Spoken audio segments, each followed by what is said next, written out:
नमस्कार। हम सब रामायण की महान कहानी जानते हैं। ये हमारे दिलों में बसी हुई है। पर सोचिए जरा, क्या हो अगर इस महाकाव्य की जड़ें एक और बहुत पुरानी भूली बिसरी कहानी में हो। चलिए आज उसी कथा की परतों को खोलते हैं। एक ऐसी कहानी जिसने राम रावण युद्ध के बीज बहुत बहुत पहले ही बो दिए थे।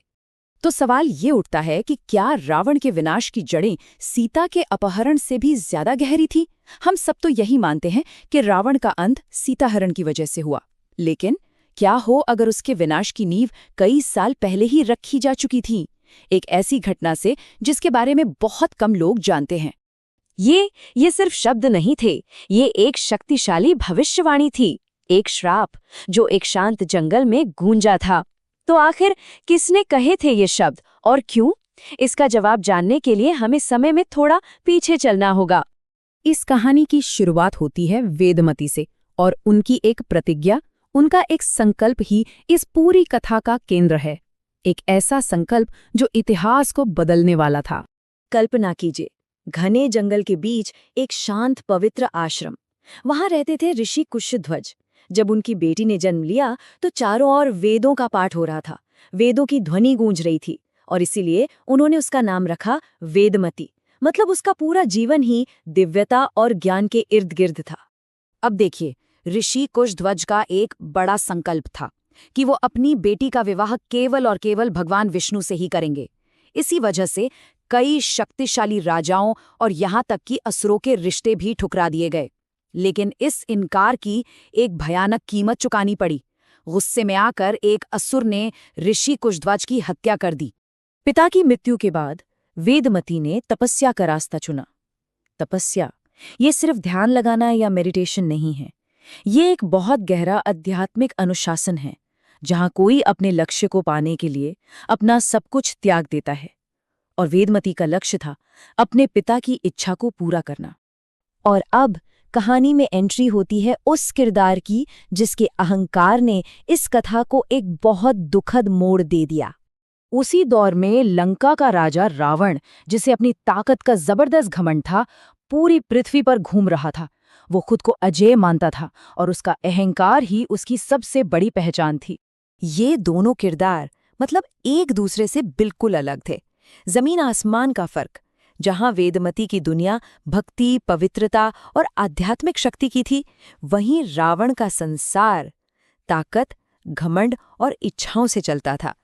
एक शांत थी, अनुशासित थी, तो दूसरा अपनी ही इच्छाओं का गुलाम। और फिर वो घड़ी आ ही गई जब इन दो अलग अलग दुनियाओं का टकराव हुआ। जंगल से गुजरते हुए रावण की नज़र तपस्या में लीन वेदमती पर पड़ी। उसकी सुंदरता देखकर रावण मोहित हो गया, लेकिन वो उसकी आध्यात्मिक शक्ति को जरा भी नहीं समझ पाया। और यहीं से कहानी एक ऐसा नाटकीय मोड़ लेती है जहां से सब कुछ बदल जाता है। एक ऐसी शपथ जो आग में दी गई। रावण अपने घमंड में चूर सीधा वेदमती के पास पहुंचा और उसने कहा, ये सब तपस्या छोड़ो और लंका की महारानी बनो। उसे लगा कि उसे कौन मना कर सकता है। लेकिन वेदमती अपने संकल्प पर एकदम अटल थीं। उन्होंने शांत पर बहुत दृढ़ आवाज में रावण को मना कर दिया। उन्होंने साफ साफ कहा कि उनका जीवन सिर्फ भगवान विष्णु को समर्पित है और वो किसी और को स्वीकार नहीं कर सकती। बस ये इनकार रावण से बर्दाश्त नहीं हुआ। उसके अहंकार को सीधी चोट लगी थी। वो गुस्से से अंधा हो गया और उसने जबरदस्ती वेदमती को पकड़ने की कोशिश की, लेकिन वेदमती ने हार नहीं मानी। अपने आत्मसम्मान के लिए उन्होंने अपने बाल काट दिए और फिर वो शब्द कहे जो रावण का भविष्य लिखने वाले थे। उन्होंने रावण को श्राप दिया, कहा कि चूंकि उसने एक स्त्री का अपमान किया है, वो फिर से जन्म लेंगी और वही स्त्री उसके सर्वनाश का कारण बनेगी। ये एक सीधा और स्पष्ट श्राप था।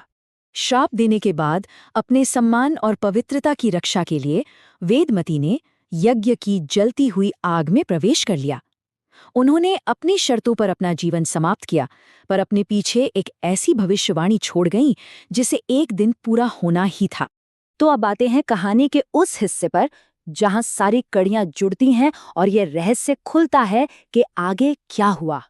और यही है वो बड़ा खुलासा, पौराणिक कथाओं के अनुसार वेदमती ने ही सीता के रूप में दोबारा जन्म लिया। हाँ, वही सीता जो मिथिला के राजा जनक को मिली और बाद में भगवान राम की पत्नी बनी। तो अब जरा इस पूरे चक्र को समझिए। पहला कदम वेदमती का श्राप, दूसरा उनका सीता के रूप में पुनर्जन्म, और जब रावण ने सीता का अपहरण किया तो उसने अनजाने में उसी पुराने श्राप को फिर से जगा दिया, और आखिर में उसी श्राप ने उसके विनाश का रास्ता तैयार किया। कितनी अजीब बात है ना? रावण खुद ही अपने अंत की कहानी लिख रहा था और उसे पता भी नहीं चला। सीता का अपहरण करके वो अपनी ताकत दिखाना चाहता था, लेकिन असल में वो अपने ही विनाश की नींव रख रहा था। वो उस श्राप को पूरा करने का जरिया बन गया जिससे उसने सालों पहले खुद ही न्योता दिया था। तो ये कहानी हमें एक बहुत गहरे सवाल के पास लाके छोड़ देती है। क्या हमारे कर्म ही हमारा भाग्य तय करते हैं? वेदमती और रावण की ये कथा यही दिखाती है कि हमारा अतीत कभी मरता नहीं, वो बस भविष्य की पटकथा बनकर लौटता है। यह हमें याद दिलाती है कि हर कर्म का एक नतीजा होता है, भले ही उसे पूरा होने में एक पूरा युग ही क्यों ना लग जाए।